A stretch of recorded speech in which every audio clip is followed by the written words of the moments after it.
जय Jagannath welcome to एकाम academy पिलाने देखो ओ डबल एस सी तरफ गोटे इंपोर्टाट अपडेट आसी अपडेट रही आपण जो O S S C CGL exam हबार थिला केबे ना 6 अक्टोबर संडे रे सेटा रिशेड्यूल करिकी सेटा नेक्स्ट हम आमर 20 अक्टोबर रे क्लियर एटा आज अपडेट ओके जो थे आम पढ़ी नवा पूरा नोटिस देखो कौन अच्छी advertisement number this is it is for information all concern that preliminary exam for the recruitment of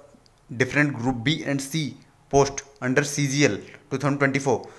जोटा शेड्यूल होता 6 अक्टोबर 2024 रे ओके 6 अक्टोबर 2024 संडे रे हियर बाय रिशेड्यूल केबे 20 अक्टोबर 2024 संडे रे one sitting OMR based all over 30 district of Odisha clear so 20 October रे आपण exam हो जाउची सो आपण को आउ 15 दिन एक्स्ट्रा मिलला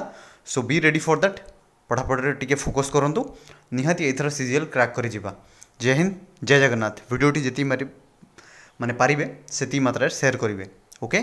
जय जगन्नाथ लव यू ऑल।